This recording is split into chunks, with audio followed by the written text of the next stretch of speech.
My name is Susan Goldhaber, and I'm a member of the Program Committee of Voice for Israel. First, I would like to thank our co-sponsors for this program, Stand With Us Southeast and Temple Emmanuel of Greensboro, North Carolina. I would like to give a special shout out to all our attendees from Greensboro, many of whom are attending a Voice for Israel event for the first time. We are so excited to have you with us today. And I'm also very excited to welcome back Dr. Jonathan Schanzer, our first speaker for 2022. Dr. Schanzer is Senior Vice President for Research at the Foundation for the Defense of Democracies, a Washington, D.C. based nonpartisan think tank focusing on national security and foreign policy. Dr. Schanzer is a much sought after public speaker who has written hundreds of articles on the Middle East, along with more than a dozen monographs and chapters. He has written 3 previous books, which have all contributed a great deal to our understanding of the Mideast. This afternoon, he will talk about his newest book, Gaza Conflict 2021, Hamas, Israel, and 11 Days of War. This book is unique because it was published only 6 months after the end of the conflict and sets the record straight on what really happened during the Gaza conflict of 2021. Let me now turn the program over to Dr. Mike Ross, the president of Voice for Israel, who will be leading the discussion with Dr. Schanzer. Thank you, Susan. I'm so excited about today's event. I just want to say welcome to everybody. There have been 4 outbreaks of conflict between Hamas and Israel since 2008. They all follow similar trajectories. Terrorists fire rockets, Israel defends itself and its citizens, and inevitably, it seems, Israel gets harshly treated in the press, in diplomatic circles, in academia, even by late-night comedians and on social media. Jonathan Schanzer, your book provides a much-needed analysis of this recurrent and ongoing conflict, helping to set the record straight. I can't recommend it enough for its insights and clarity, and it's available at Amazon. Our audience today is in for quite a treat and an opportunity to become better informed, and I am delighted to have the privilege to interview you, Jonathan. Welcome. Thank you very much. Great to be with you. So let's get started, and I'm going to start with the most basic of questions. Why did you write this book, and why did you feel you needed to do it so quickly? So first I should just say, before I dive into the substance, that I'm just a big fan of North Carolina. I don't know how many people say that to you guys, but I've been vacationing in North Carolina since I was a young kid. I actually grew up fishing in Atlantic Beach and Morehead City, if you know that area. Now we go to Duck often, and also we go to the western part of the state where there's terrific mountain biking. I can't say enough. So anyway, I'm jealous of y'all, as some would say. At any rate, the book. So basically, the story is this: that I watched this war closer than any other that in the past. And it wasn't necessarily because of a keener interest. It was actually because of the available technology, right? I mean, I could watch Israeli TV on my smart TV. I could also watch Palestinian TV, Arabic TV, and I was able to do so from the comfort of my living room. And it was not as easy in the past. The last war that happened was 7 years ago. The technology wasn't as advanced. And obviously, as I'm watching television, I'm also able to track what's happening in the US media. I'm able to track what's being said on Twitter. I'm able to obviously read what's going on in the written news, and I'm watching the kind of analyst community here in Washington respond as the war unfolds. And what I really walked away feeling at the end of this was that, you know, a lot of people talk about bias. I don't think bias begins to cover what I saw during the war. People talk, more recently about fake news. I think there was some of that, but I'm not sure that term helps us understand the poor, thin, vapid coverage of the war. What I really think it came down to was editorial choices on the part of our media. There were deliberate decisions to cover things or to not cover things based on, I think, politics, on how editors believed they would play out in the news. But the result was that there were a lot of stories that were missed. There were a lot of stories that were just wrong. And it felt scattershot. It felt messy. And so when the war was over, I took a much needed breather, slept for the weekend, just kind of kicked back for a little. But when I got back to work, I began to realize that the war may have been over, but I wasn't done with it. I felt like there was still a lot to say, especially because of how much got wrong here. So I wrote a first draft of the book in 8 days. When that was over, and by the way, I should just say, I don't want to give anyone the impression that I wrote it all from scratch. I had written, probably 4 or 5 dozen articles about Hamas over the last couple of years. I've written 2 books that include aspects of Hamas. I had a lot of the research at my fingertips, but the idea was to kind of take all that clay, put it all together into something that looked like something that was ready for the kiln.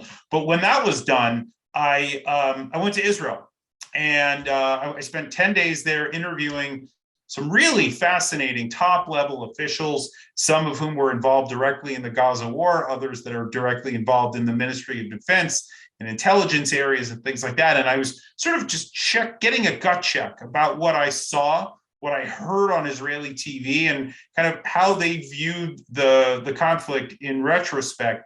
So then after I got all these terrific interviews, I went back to the US, integrated. By the way, got out of Israel with about 2 days to spare before the Delta thing erupted. It was a nightmare. I went in, nobody was masking. Everybody was like, hey, it's Israel. We don't have corona. By the time I left, it was like, it was crazed. But at any rate, I came back just in time. And then spent a good couple of weeks editing the book, and then shared it with colleagues to get feedback, et cetera. And along the way, we decided that FTD was going to put this out, not a publishing house. If it was a publishing house, I would still be waiting for the book to come out right now. The reason is simple. There's like a 1 year lead time for most books. So I had the opportunity to go from ceasefire to bookshelf in 166 days.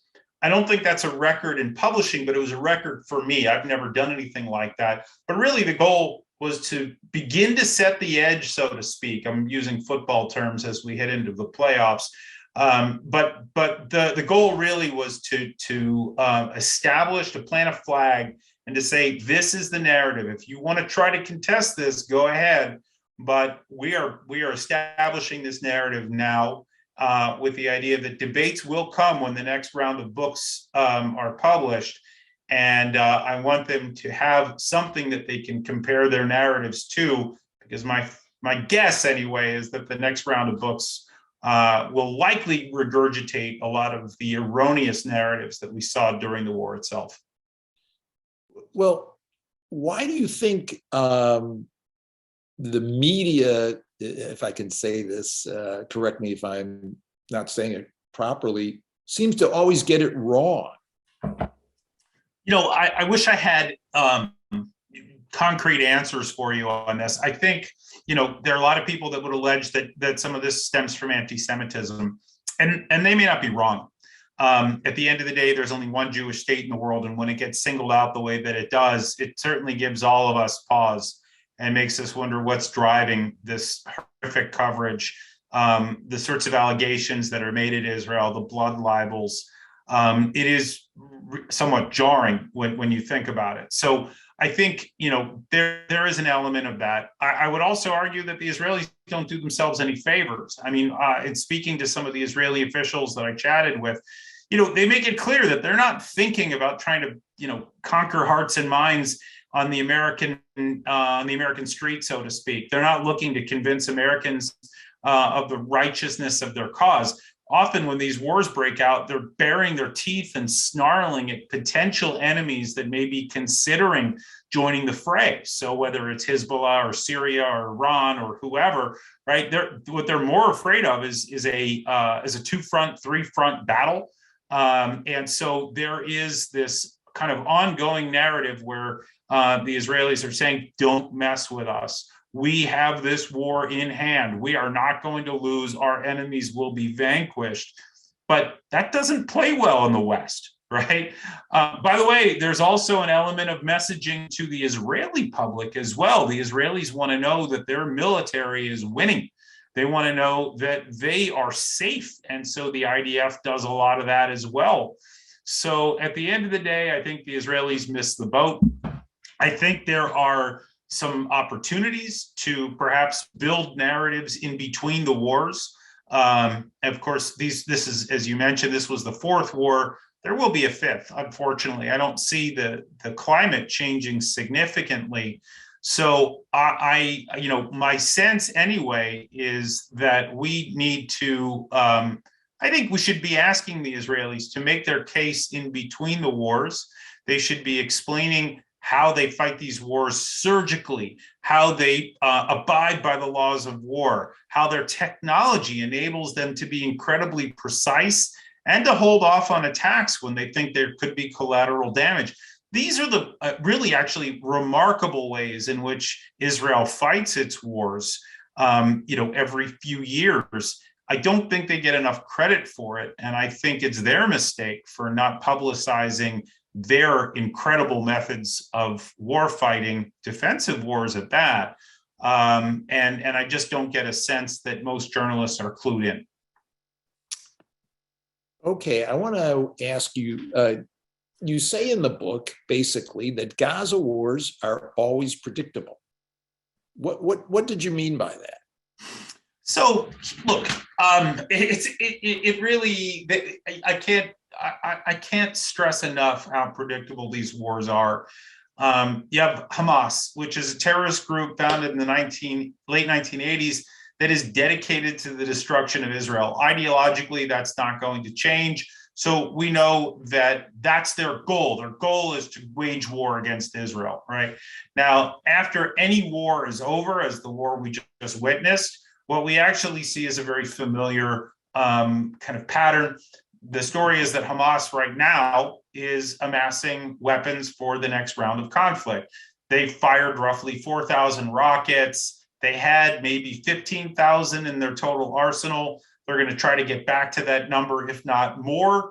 And so they're right now busying themselves with the goal of amassing more rockets and more weapons. The Israelis have excellent intelligence in the Gaza Strip. They have it through satellite, they've got it through signals intelligence, they've got it through human intelligence. They're watching, they're aware of their battlefield, so to speak. And so what they're doing right now is they're collecting targets that they are going to strike in the future. They call this a target bank. They bank these targets. They don't fire upon them now. As soon as they see what's going on, they don't do it right away. In fact, the Israelis don't really want to go to war in Gaza. There's nothing to achieve there. This is not a significant threat to Israel it's not a strategic threat, right? It's a tactical one. It's annoying, it's scary, damage can be done, but Hamas cannot wipe out the state of Israel, not with its current army. So the Israelis would rather not fight these wars, but they watch as the weapons are being amassed and where they're being stored and where they're being hidden.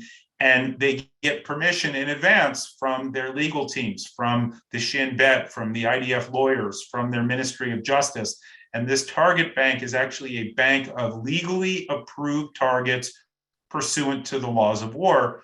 And then what happens basically is, so the Hamas builds up, Israel keeps track. And then after that, Israel begins to see rockets fly. Now, a lot of these rockets are one-off rockets, maybe a handful, and the Israelis don't respond.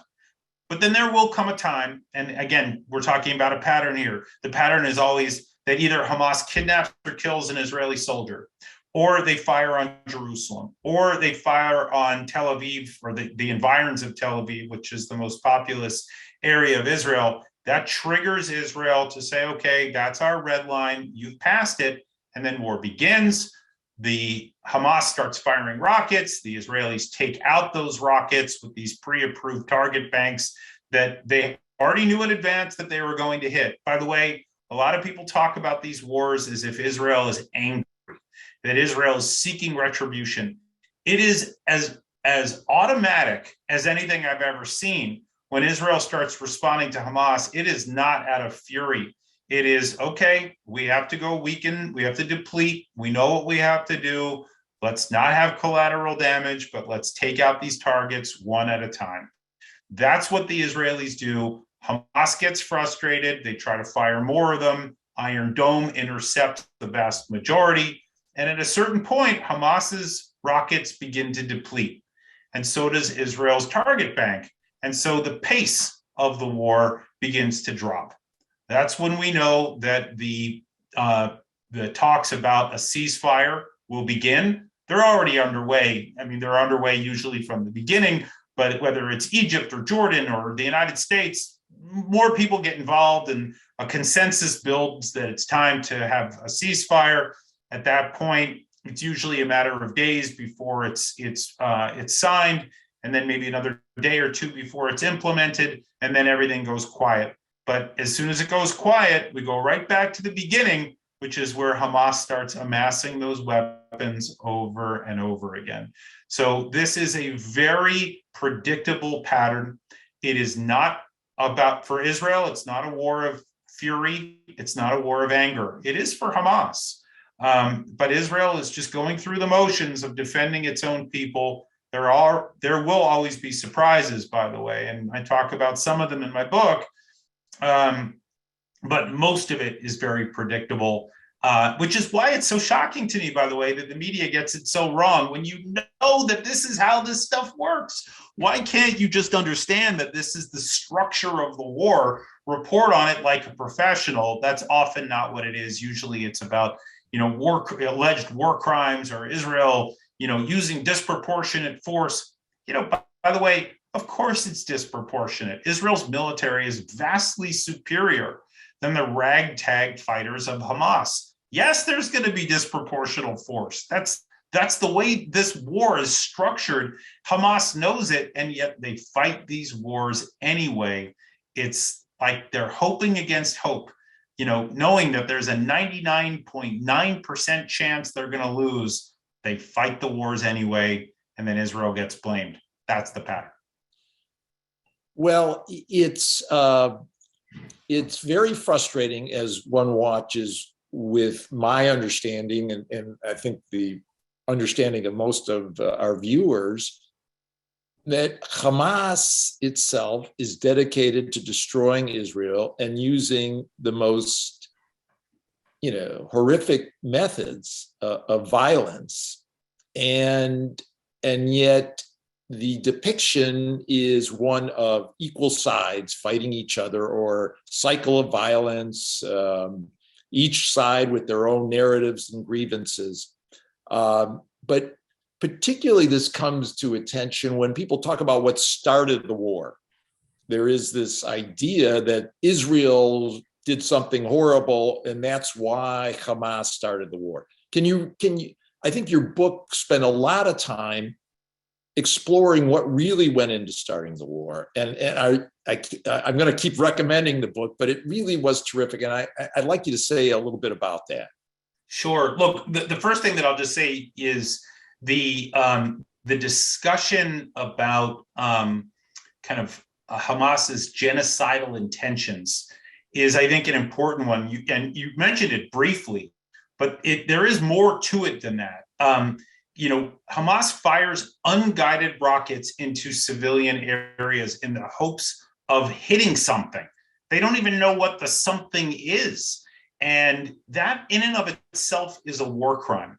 The use of human shields, where Hamas puts military infrastructure on top or under schools, hospitals, apartment buildings, also war crime. It's really remarkable how Hamas is given a free pass in all of this, and I try to address that too in the book. But in terms of the start of the war, and I did talk about this in the second chapter actually. The way that it was reported in the media was that Israel was about to evict a bunch of Arabs from eastern Jerusalem, and that this was the so-called cause of the war. That's what had set everything off. That was the match that was thrown into this jerry can of gasoline, and that started it all.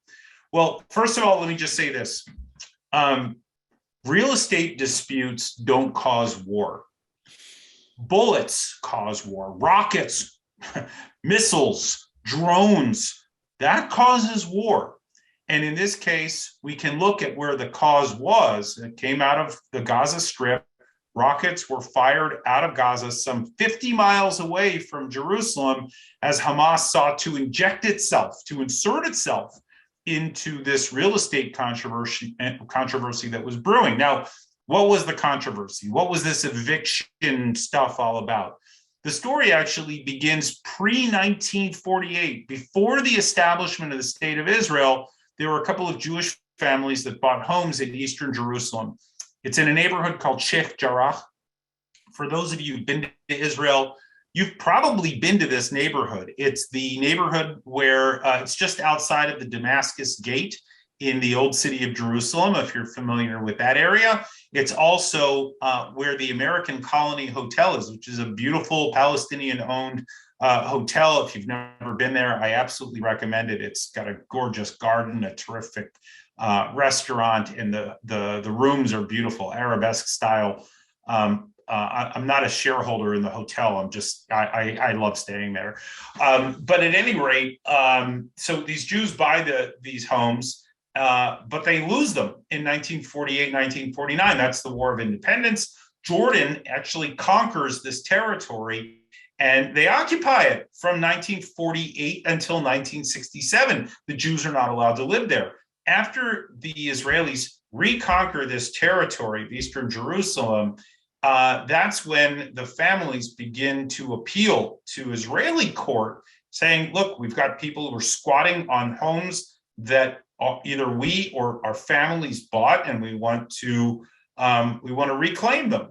And so this is a court case that wound its way through the Israeli courts for decades. This wasn't something that popped up out of nowhere. The Sheikh Jarrah controversy was decades old. And as the war was about to erupt, there was this sense that, that things were kind of heating up as a result of it.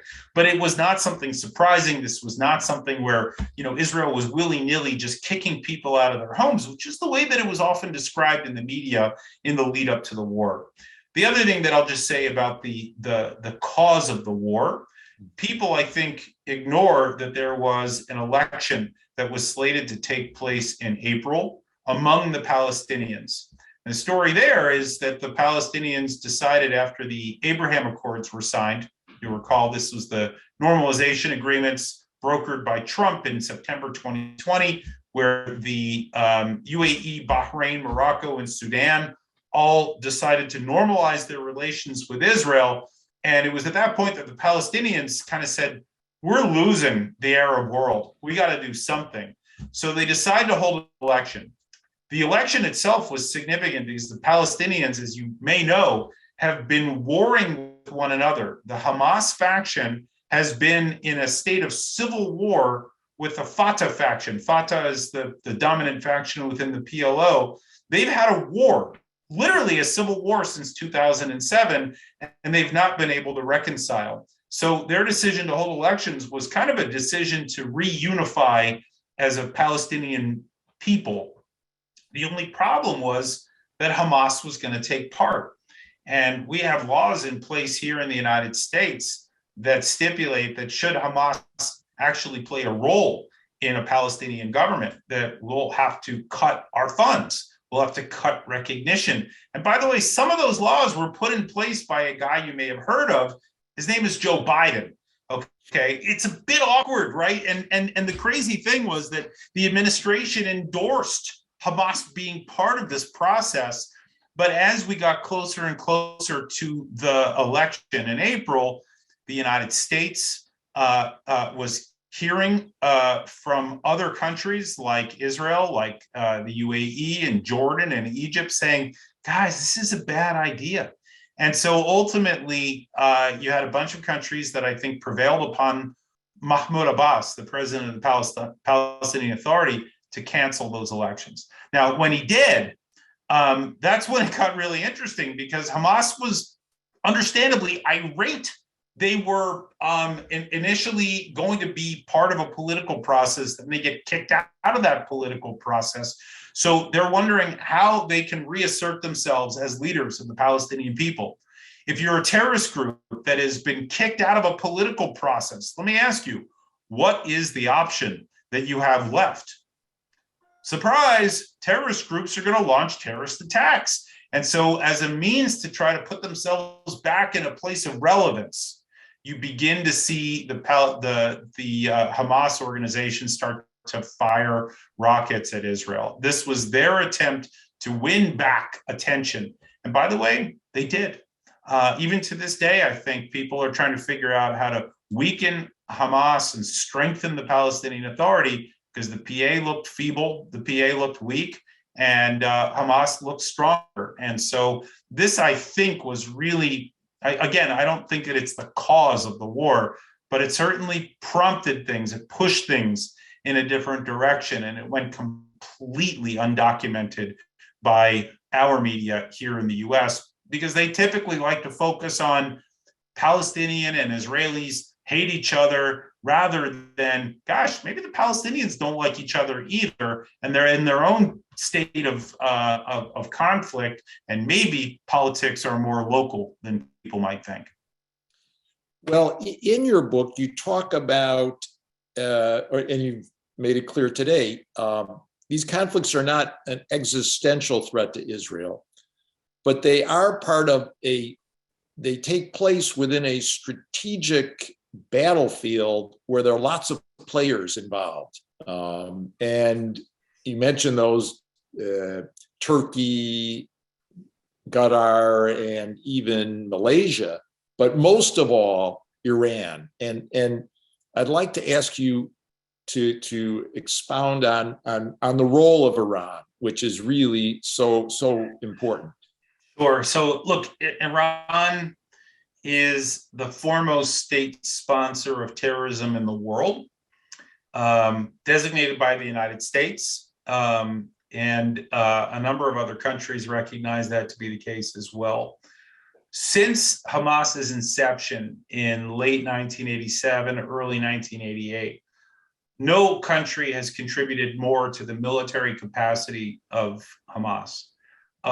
We're talking about, in the beginning, we're talking about Hamas learning the art, so to speak, of suicide bombings. This came from Hezbollah and Iran. And then there was the tunnels that allowed Hamas to smuggle weapons and rockets in particular. A lot of those rockets were provided by Iran in smuggling routes that were exploited by Iran in places like Sudan and Egypt. Then there came a time in 2014 where we saw commando attacks being carried out by way of the Mediterranean Sea. Hamas frogmen trained by Iran.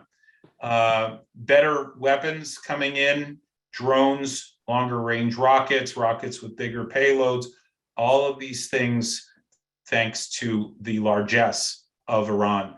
And so it's really hard to imagine that Hamas would be in the place that it is today without the support that it gets from Tehran. It gets encouragement from Tehran. And so it's one of these things where it just shocked me during the war. And I don't get shocked by much anymore watching this conflict as long as I have. But it just was so surprising to me that the American media did not focus on the Iranians as a principal culprit for all of this. This is not the Arab-Israeli conflict as we once knew it, right? I think that conflict is shrinking. We're seeing, right after the Abraham Accords, as well as the peace agreement with Jordan and with Egypt. So dating back to the late 1970s, we've been watching the conflict get smaller over time. The Arab, that's the Arab-Israeli conflict. Then let's talk about the Palestinian-Israeli conflict for a minute. The West Bank was absolutely quiet during this war, right? So the larger territory of the Palestinian territories, West Bank was largely silent. They're not the ones who are firing rockets into Israel at minimum, right? So the Palestinian-Israeli conflict is sliced in half, if not maybe sliced 2/3 of it away because the West Bank's not involved. So really what you're looking at is a Gaza conflict with Israel, but Gaza it's effectively owned and controlled by Iran. And yet no one talked about it. And it really was a proxy war. Now, there were people who were arguing with me on Twitter during the war, well, Iran didn't tell Hamas when to do this. No, maybe it didn't. Maybe it did. We don't know. But the point is that Hamas could not have fought this war were it not for the training and support and money and everything else, hundreds of millions of dollars over the last several decades. And so it's really shocking that we wouldn't get that kind of straightforward analysis, which is just so needed during times of war like that. And then, of course, you mentioned some of the other sort of smaller patrons of Hamas. Qatar is a big one, a large source of financing for Hamas. Turkey, which is really a bizarre one because it's a member of NATO. But the Turks are supportive of Hamas as well, largest external headquarters for Hamas outside of the Gaza Strip in the world. And then there's Malaysia, which is an interesting one too. You see a lot of Hamas engineers, students getting trained in the production of weaponry and explosives. It's a place where a lot of Hamas operatives gain additional expertise studying there. And, Malaysia doesn't take a lot of heat from the United States for this kind of activity. But so it was really a proxy conflict being carried out against Israel, with a terrorist group that is supported by 4 different countries. And yet, the way it was described in our media was Israel using disproportionate force against a bunch of poor Palestinians. Well, I want to propose one of the reasons that Iran did not get as much attention might be because there's an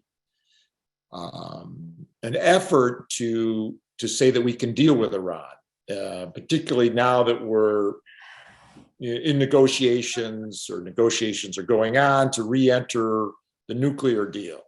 And it seems to me that getting into the nuclear deal again has tremendous ramifications for if it is on the basis of lifting sanctions. And that's an issue. It is. And I dedicate the second to last chapter of the book to exactly that. While the war was going on, I was sort of just watching the language of the administration. And, they wanted the war to end, and they were giving the Israelis a lot of support to fight the war the way that the Israelis felt it needed to be fought. And I think they should get full credit for that, by the way. I mean, it got a little weird at the end after a ceasefire was announced. The Biden administration started talking tough to Israel. I think it was kind of a message to the squad, or what some now call the Hamas caucus in Congress. There was an attempt to sort of placate those that were frustrated with how the Biden administration supported Israel during the first 9 days of the conflict. But let's put that aside for a minute. I think we can give the Biden administration generally good marks. Let's give them a good B or B plus, even with those last 2 days of getting a little weird with their messaging. The bottom line was Israel got what it needed. But what we didn't see during the war was a rejection of Iran or an excoriation of Iran as a state sponsor of terrorism. it was a big problem, right? Because during the war, they continued to pursue a return to the JCPOA, that 2015 deeply flawed nuclear deal that effectively is going to give Iran a nuclear weapon at some point down the line. I don't know exactly when, but it's likely that within the next, I don't know, 5 to 10 years, Iran breaks out. If it remains party to the deal, it's still going to get what it wants. It's just a delay. Right now, by the way, it's not even clear that they're going to go back in, and they might try to sneak out or break out. But at any rate, the fact that the administration was still pursuing this deal, and still is to this day, struck me as a bit off, maybe more than a bit. And here's why. We know that Iran funds Hamas. We know that Iran funds Hezbollah. They fund the Houthis. They fund Palestinian Islamic Jihad. They fund a bunch of Shiite militias in places like Iraq and Shiite militias in Syria. I mean, this is, again, the foremost state-sponsored terrorism in the world. But specific to this conflict, to the Hamas-Israel conflict, if we go back into the deal, if an agreement is reached, we could, in fact, we will see if the US starts providing sanctions relief, probably more than $100 billion worth of sanctions relief. If that happens, then what we are likely to see is the US funding both sides of the fifth Gaza war. Let me just say that again. The United States will be funding both sides. And that's a ridiculous place for the United States government to be, right? We already provide Israel $3.8 billion a year, most of it in military assistance that's actually invested back here in the United States. It's buying US-made weaponry and shipped over to Israel. And this is something that Congress has been doing for years. And of course, it's part of a memorandum of understanding that was signed during the Obama years. So we've committed as a country, as a foreign policy, to supporting Israel. Now, if we get back into the nuclear deal and we give Iran sanctions relief, we will be providing indirect assistance to a number of Hamas, or rather Iranian proxies, Hamas being one of them. And so it's effectively a foregone conclusion that that will happen. There is no way, we can now see with the benefit of hindsight, there is no way of stopping those funds, especially when they come in the form of cash. The US cannot prevent that kind of activity. So the overwhelming likelihood is that we will be funding both sides of the next Gaza war. This doesn't do wonders for the United States' reputation, not just in the Middle East, but in general, is trying to be a fair arbiter of these sorts of conflicts. But I think more broadly, the rest of the region has to be sort of scratching its head right now. The Emiratis, the Saudis, et cetera, sort of saying, you know, Washington, we thought you were anti-Iran. We thought you were pro-Israel. We thought you were pro the pragmatic bloc of countries that are trying to work together to keep the region more stable and more secure. What is this? And I don't know if the administration right now has an answer to that question.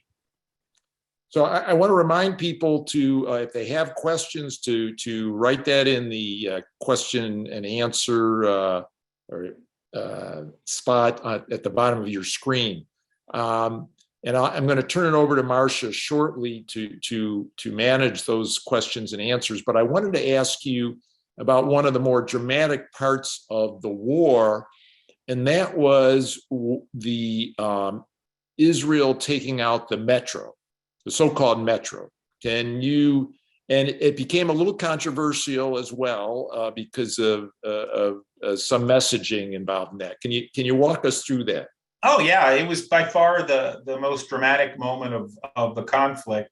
So the date was May 13th, and I'd been watching the war for kind of 3 days straight, and I remember that day clearly because my wife said, "I'm getting you out of the house." She dragged me into the backyard. It was a nice spring day, you know, and she asked me to help her build a garden in the backyard. And so I said, okay, fine, I'll take a little time. I'm going to, just get a little fresh air. And then my phone started blowing up.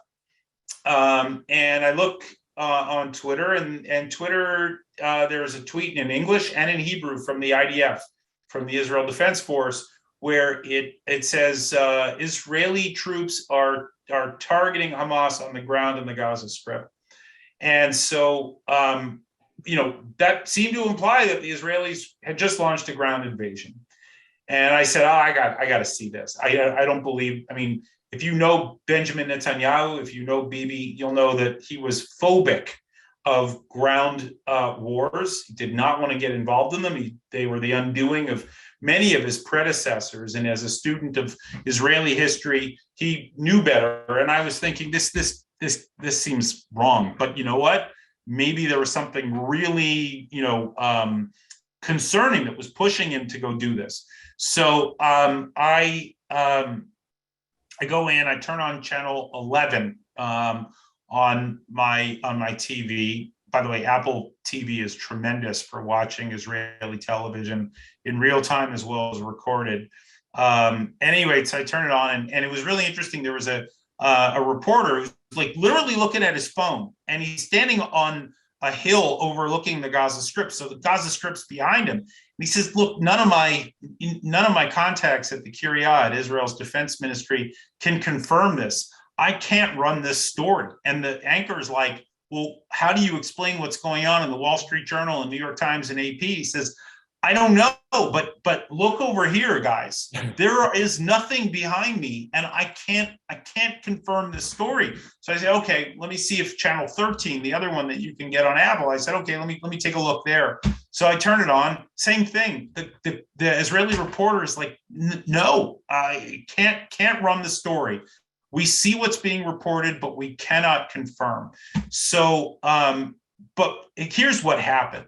That basically, once Hamas learned that there were purportedly Israeli troops on the ground, they began to file their commandos, Iranian-trained commandos, into a labyrinth of tunnels that they had spent years creating, the diversion of tens, maybe hundreds of millions of dollars, all this cement and building material that should have gone toward the rebuilding of homes over the years. It all went underground. And the idea was to create a labyrinth of tunnels where Hamas commandos could pop up and kill or kidnap as many soldiers as possible. It was supposed to be a game changer for Hamas, a strategic weapon. Except here's the catch. The Israelis knew about it. They knew about it in advance. Their intelligence, as we know, is excellent inside the Gaza Strip. So it was an information operation of sorts. The Israelis denied that they were trying to mislead American reporters, but clearly Hamas bought into it to some extent or another. And that's when the Israelis started to bomb the metro. And they took out dozens of those commando fighters, and they destroyed this strategic system that was created underground. Not all of it, but from what I understand, about 60 miles worth. There may have been more than 100 miles of tunnel, but they took out a lot of it.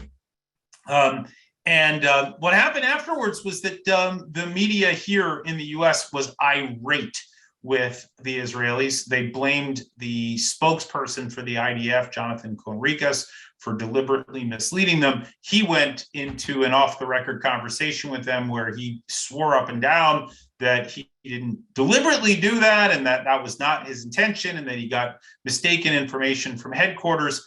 By the way, reporters leaked that in retribution for their anger against him. But at any rate, it was never solved, and there was it was a mess for American reporters, for the foreign correspondents. And I would just say this as a lesson, maybe two lessons to take away from this. One is that the Israeli media, had the reporters just turned on Israeli TV, they would have seen that their story was not confirmed by the Israeli press corps. And the Israeli press corps is a serious group of people. These are not Zionist propagandists. I'm sorry, that's not what they're out to do. These are people that are willing to topple Israeli governments. They would love nothing more than to unseat a sitting Israeli prime minister on allegations of corruption. They will bring down an Israeli president for allegations of rape. These are two actual examples I'm citing. They don't care what Israel looks like in the press. They are doing their job. And so for me, it was just shocking that you have reporters that wouldn't be looking and trying to track what the Israeli professionals were doing to see if their reporting matched up with that of the Israeli press corps. They didn't do it. I think they did it at their peril. It's a mistake. I'll just say, by the way, if you're a foreign reporter here in Washington and you're tracking the White House, do you think that you're going to get a scoop that other pool reporters from the United States don't get, even though they've been watching this space for as long as they have? You have to keep tabs on what local expert reporters are doing and saying, and they really missed the boat.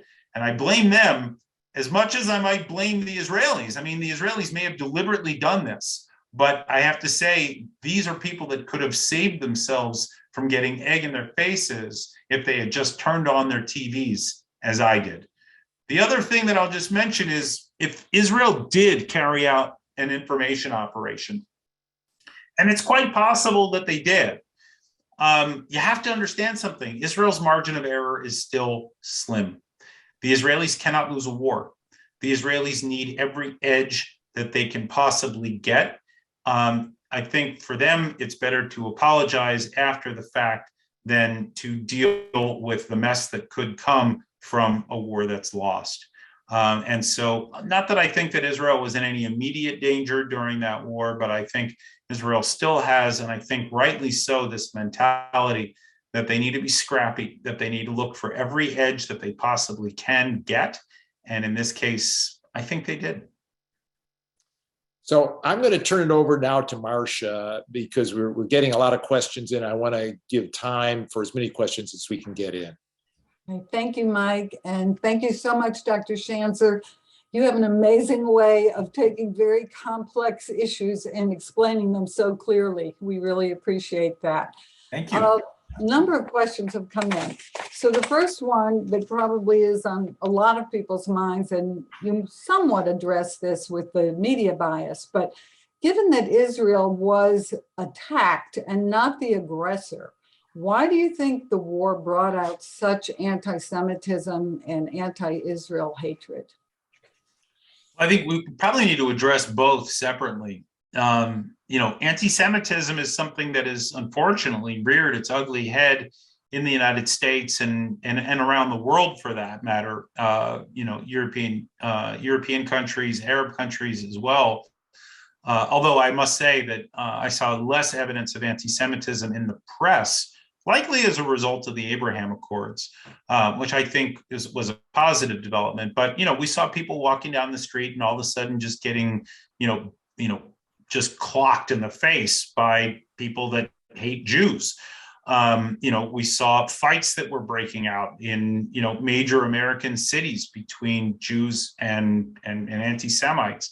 Attacks that have been taking place around the world. So what we're seeing right now is all of this happened amidst the spike of anti-Semitism that is just, I would say, has become unfortunately part of the norm here in the United States as we've dealt with some of the, let's just say, some of the difficult politics that we've seen over the last, 6 years, 7 years, maybe longer. There was a time, I think, where we thought that anti-Semitism was a thing of the past here in the US. Absolutely not the case. There have been multiple examples of it, but really what troubled me was that you had people getting punched out for being Jews during this war. I've never seen anything like that in any other context. I mean, maybe you could say that in the immediate aftermath of 9/11, Arabs were getting, targeted as a result of 9/11, but that was broadly condemned and snuffed out pretty quickly. In this case, this wasn't even, Arabs aren't, it's not a, we're not talking about a religion here. We're talking about Jews. We're talking about a religion. And, you don't see, for example, somebody gave me this example recently, when Russia invaded Crimea, did you see anybody punching out a Russian Orthodox priest? Never would have happened, not in a million years. But yet with Jews, we understand that that's kind of, I guess, unfortunately, we're back to the norm.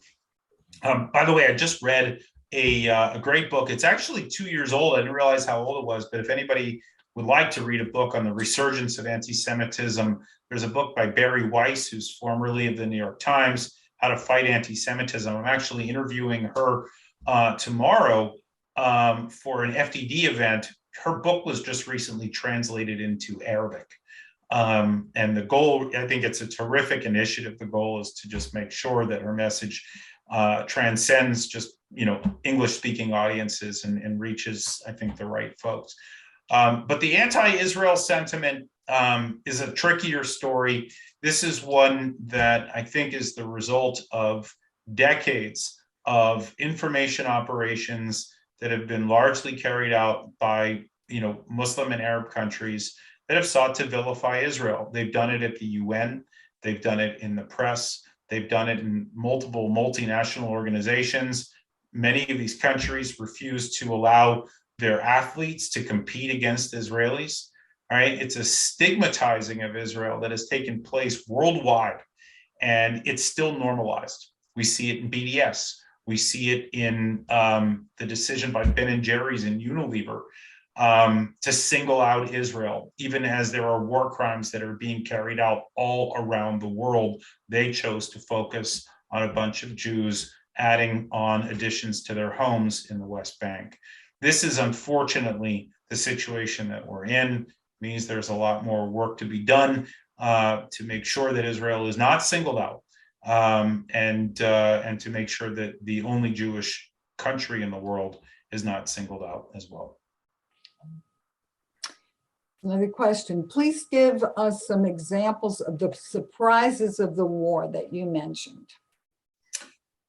Yeah, so I would say that the one question that Mike asked about the metro, that was a surprise. I was not aware of a 100-mile labyrinth of tunnels. I expected tunnels. I didn't expect the full labyrinth that they uncovered and exposed. So that was, I would say, a big one. Another one was the Jala Tower episode. You may recall this was a big building inside the Gaza Strip that apparently had a Hamas office in it that was deploying technology that was designed to jam Iron Dome. And so Israel was forced to destroy the entire building. And the controversy that stemmed from that was no small matter. The Israelis had to fend off attacks by the AP, as well as Al Jazeera and other pro-journalist organizations. He was being accused of deliberately targeting journalists. Of course, for those that were aware of what happened during this episode, the Israelis called the owners, and the owners called upon everybody to vacate the building. The Israelis also called every cell phone that they could identify that was on inside the tower and told them in Arabic to get out. And then on top of that, they dropped what's known as a knock-knock bomb, kind of a warning, small impact explosive on the roof that it, kind of shook the building and let everybody know that it was coming soon. So they took all these incredible measures to make sure that no one was killed or hurt. In fact, that was the case, but they still took a lot of grief for taking out this building and for purportedly interfering with the jobs of journalists. One thing, by the way, that I think, we could ask ourselves is, how does AP, which prides itself on being experts in investigative journalism, not know that Hamas had an office inside that building? Now, of course, I don't think that it said like floor 9 Hamas office in the elevator or in the lobby. I don't think that was the case, but there had to have probably been a few signs here and there. And there were some interesting questions that came up after the fact, because AP has been accused of turning a blind eye to Hamas activity in the past. And I get into that in the book as well. But I would say that the biggest surprise from the war was the unrest that we saw in some of the so-called mixed Arab towns. They were talking about Akko and Lod and Beersheba and other places where Jews and Arabs have always lived rather harmoniously. That's flown beneath the radar. Most people don't like to point out the fact that this is the case because it doesn't fit the narrative of the Palestinian or Arab-Israeli conflict. But Israel's done a pretty good job of ensuring a certain amount of harmony. It's not perfect. But as we all know, Arabs in Israel have the right to vote. They get the same medical treatment. They get the same schools. So there's a lot that Arabs appreciate in terms of the benefits of living in Israel. And yet we saw people come out into the streets engaging in riots, targeting Israelis, trying to lynch Israelis. And then Israelis came out and tried to respond. It required the Israeli police and the security border guard to come out and to keep everybody separated and to keep calm. I will tell you that none of the senior Israeli officials that I talked to during the war were prepared for something like this. It was probably their biggest surprise.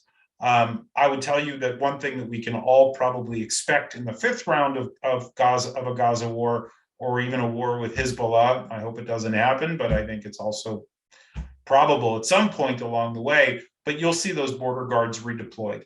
I think there will be no conflict in the future where border guards are not deployed throughout Israel to make sure that there are, let's just say, fewer of these sorts of incidents.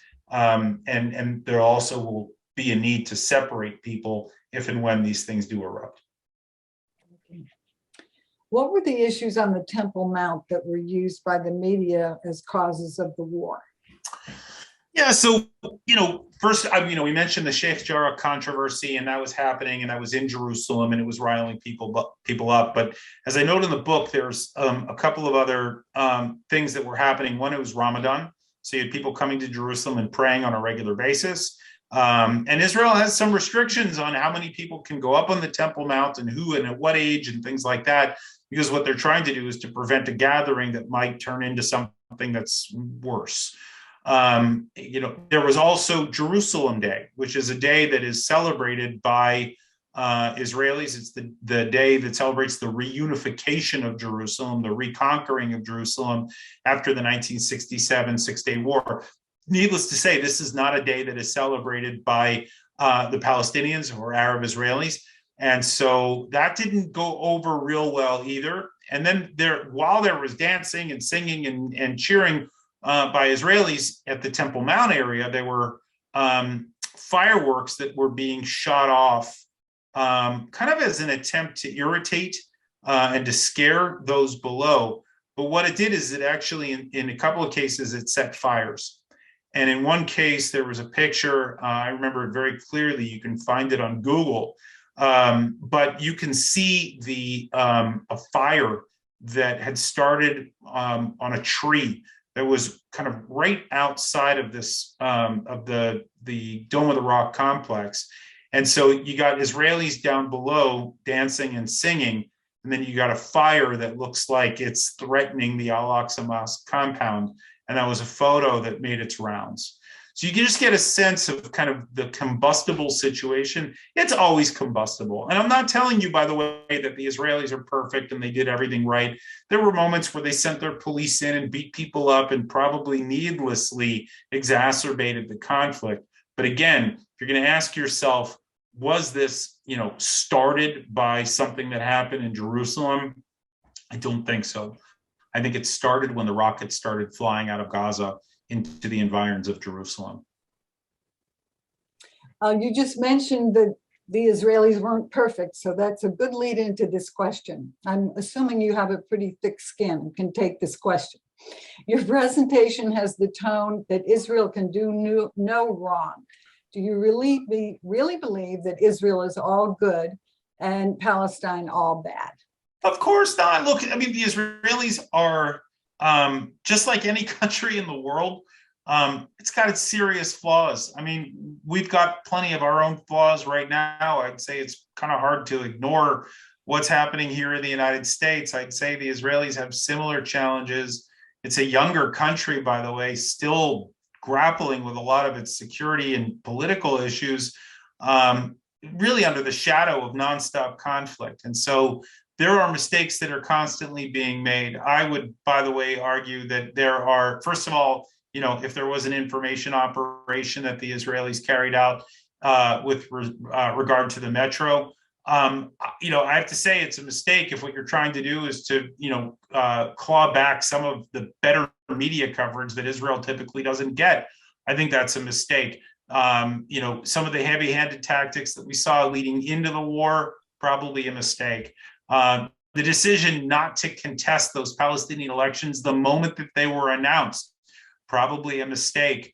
I mean, look, and then during the war, there were errors. There were errors that led to civilian death. We are aware of it. The Israelis lament it. They do everything they can to try to prevent it, but it happens during war. I think my point here is that the narrative that we saw during the war itself was that Israel was to blame for the conflict, that it was using disproportionate force, that it was carrying out war crimes. And I saw nothing about the Hamas, the things that Hamas was doing. I saw nothing about what Iran was doing, what Turkey was doing, what Qatar was doing. And I thought that the coverage was poor. I thought it was as poor as I'd ever seen. And that's what effectively motivated me to write the book. I think I state pretty clearly up front in the first chapter that this doesn't address the broader Palestinian-Israeli conflict. It doesn't address the issue of settlements in the West Bank. These are all things that we can debate until we're blue in the face. I'm dealing with the question of Gaza, and in this case, I'm sure, in fact, that it was an Iran-sponsored terrorist organization that started the war, that engaged in war crimes on multiple occasions, and the Israelis responded with force, somehow able to keep the casualties down to under 300 over 11 days of war, with more than 10,000 rockets and other bombs flying back and forth both directions. Fairly remarkable from my perspective. Perfect? Absolutely not. No country is. But remarkable? I think yes. I think we have time for one more question. Should we be concerned about the progressive wing of the Democratic Party providing less military aid to Israel? Yeah, I think so. And, I talk about how Biden was messaging to the squad, so to speak. In those last 2 days of war, the story was that Egypt had brokered a ceasefire. And as soon as that ceasefire was announced in the region, that's when Biden began to send out these messages and talk to journalists about how he was, done kidding around with Bibi, and that, the war had to end now. Bibi, I'm not, I have no more patience for you. This was, of course, after Biden did everything that he could to support Israel, and I think justifiably so. But what it signaled to me was that the squad, the progressives, the Hamas caucus, whatever we want to call them, they have sway. They're still small. They're loud and small. And I would much prefer to see the president of the United States ignore their extremists, much as I think many Americans would like to see, sitting president ignore extremists on the Republican side of the House. You want to see the marginal people marginalized. That's not what happened here. And it's a sign that the Democratic establishment takes these people seriously. And so, unfortunately, that means that, at least for now, they've got a significant voice, or at least more of a voice than I think they deserve. So it's certainly something to watch. Do I think that it's changed American politics demonstrably? No, I don't. I think that the center still holds, but I do think that this is a worrying trend that could get worse as long as our country continues to fracture in the way that it has been. So it's one to watch. Thank you so much. We still have a few more questions, but we're out of time, so I'm sorry we're not going to get to them all. Dr. Schanzer, again, I just can't thank you enough for all of this wonderful information. I'm going to run out and get your book right away. It made me very, very interested. Thank you so much. There will be a recording sent to everyone that has registered for the Zoom. You'll also be receiving in a couple of days information about Voice for Israel's next program, which is on Thursday, February 10th at 7 p.m. Scott Shea will be talking about his new book, Conspiracy U, Anti-Semitism on Campus from both the right and the left. I just got a copy of that book myself and I'm reading it, and it is fascinating. So we appreciate everybody coming today. Thank you so much, and stay healthy. Goodbye.